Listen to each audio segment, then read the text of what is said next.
Hello and welcome back to another installment of the appropriately named I wonder what would happen if you put this lens on a camera that's clearly not designed for it, you idiot.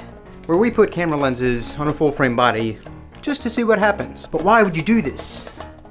Because I can. And this is YouTube.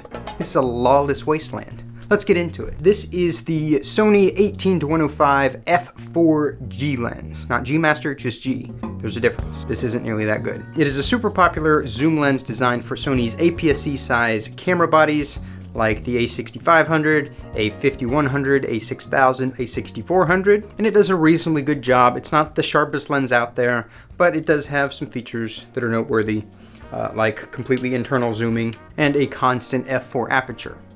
But outside of that, it's fairly standard. It's got an electronic zoom ring, which can be kind of frustrating because of how far you need to turn it to zoom.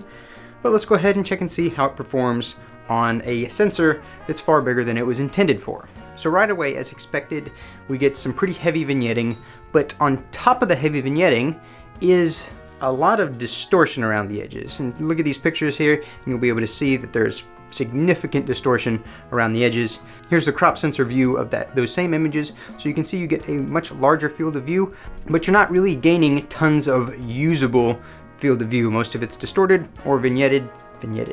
And it really kind of defeats the purpose of trying to use this with a larger than APS-C size sensor.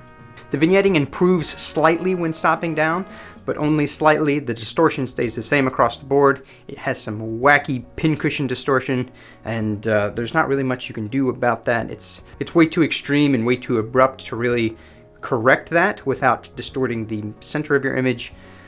So you're really left to just crop it down. You may be able to get a slightly taller field of view because the width-wise is where you get most vignetting.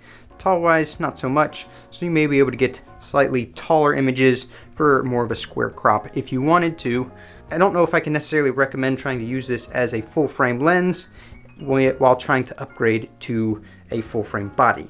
You may want to sell it off and buy something like the 24-70 f4, or maybe even the Tamron 28-75 f2.8 would be a much better route than this for not that much more extra money. Not really. So hopefully your curiosity is satisfied. That's what images look with this lens on this size sensor. Thanks for watching. If you guys like this video, give it a like. Don't forget to subscribe. Click the little bell icon so you get notifications, and we'll see you in the next one.